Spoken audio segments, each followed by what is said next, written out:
Allah ingat akan kita pada saat menghadapi pandemi COVID-19.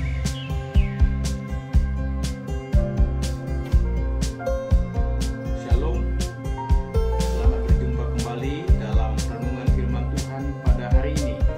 Saya percaya kita tetap diberikan kekuatan dan merasakan sukacita yang datangnya daripada Tuhan dalam situasi yang sulit, masalah global yang sedang terjadi, yaitu pandemi virus corona.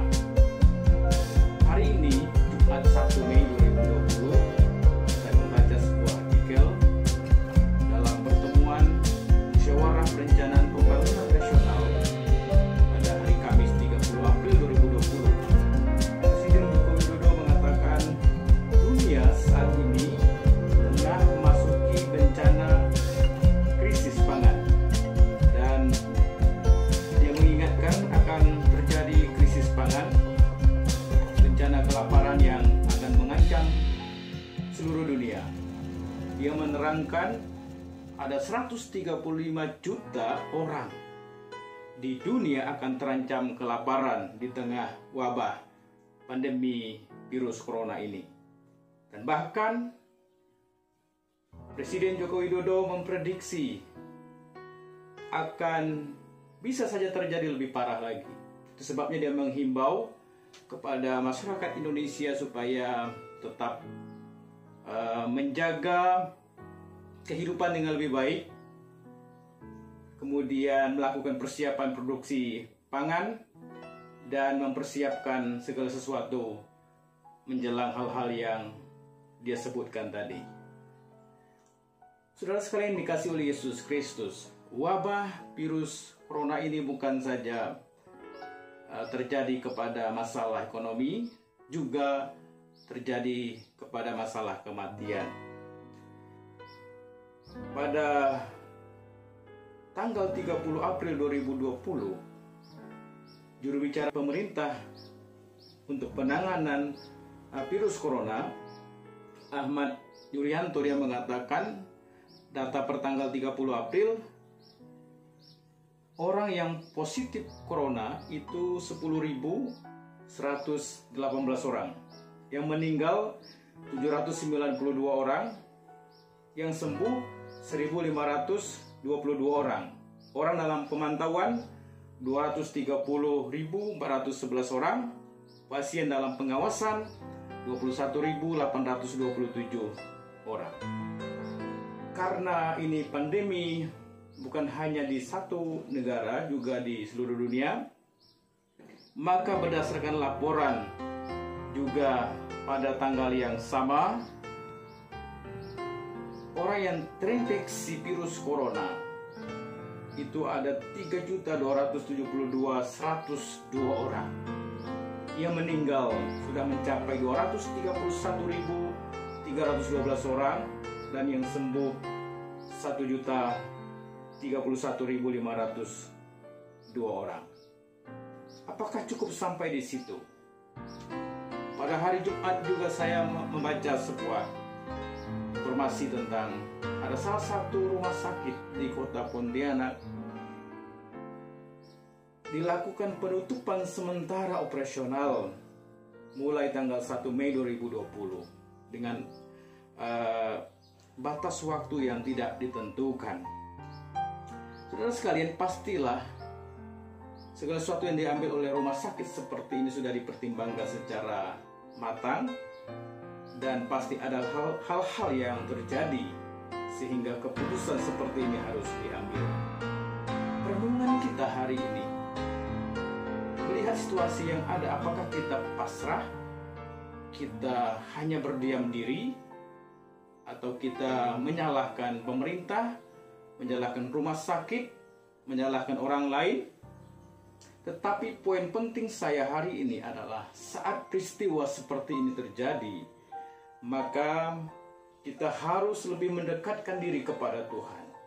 Kita harus bergantung sepenuhnya kepada Tuhan. Kita harus membangun relasi kita yang baik dengan Tuhan. Perhatikan firman Tuhan pada hari ini di dalam kitab Kejadian pasal 19 ayat 1 sampai ayat yang ke-29, secara khusus ayat yang ke-29 berkata demikian. Demikianlah pada waktu Allah memusnahkan kota-kota di lembah Yordan dan menunggang balikan kota-kota kediaman Lot, maka Allah ingat kepada Abraham.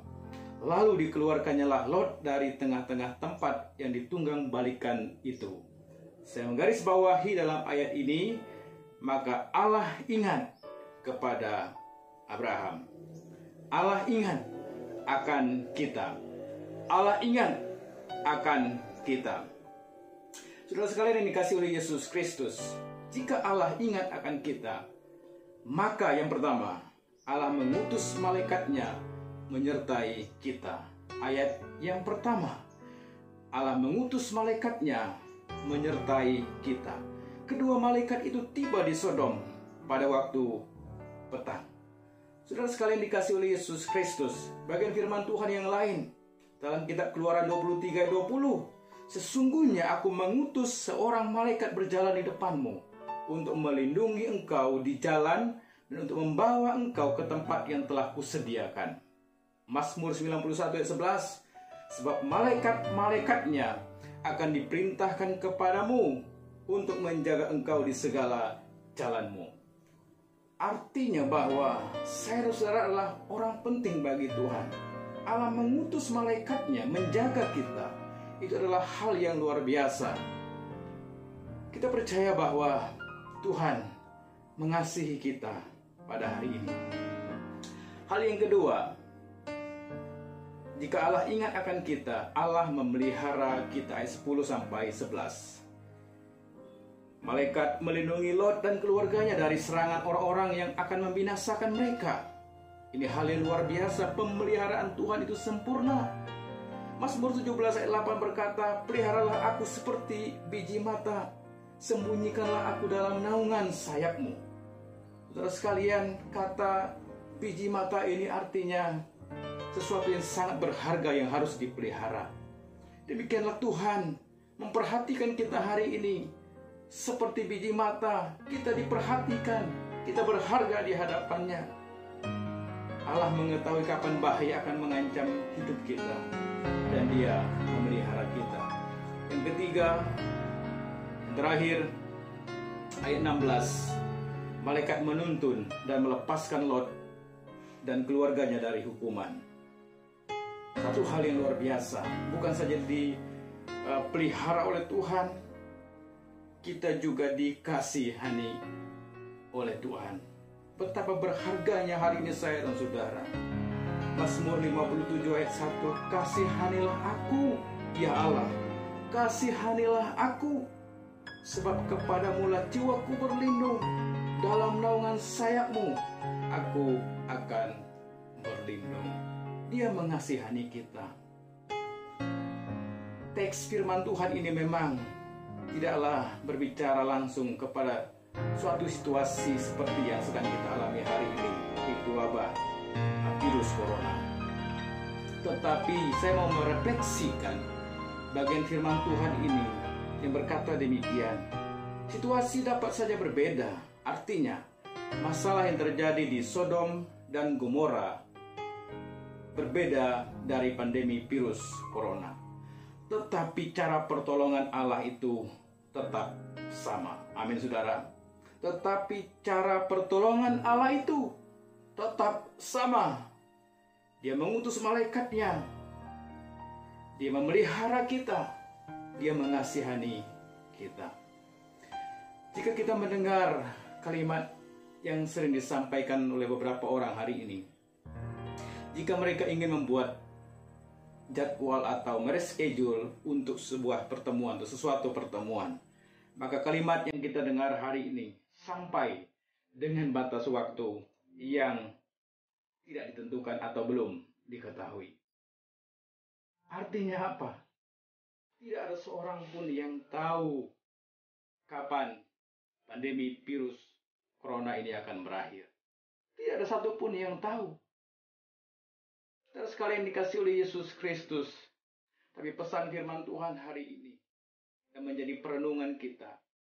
Jika Allah ingat akan Abraham, dan melepaskan Lot serta dengan keluarganya dari penghukuman Sodom dan Gomora, maka kita, saya dan saudara yang juga adalah keturunan Abraham akan mewarisi hal yang sama, yaitu Allah akan menolong kita dalam menghadapi wabah virus corona. Asalkan kita percaya, bergantung sepenuhnya kepada Tuhan, mengetahui maksud dan rencana Tuhan, karena Dia ingat akan kita. Kiranya kebenaran firman Tuhan ini boleh memberkati kita semua, dan nama Tuhan dipermuliakan. Amin.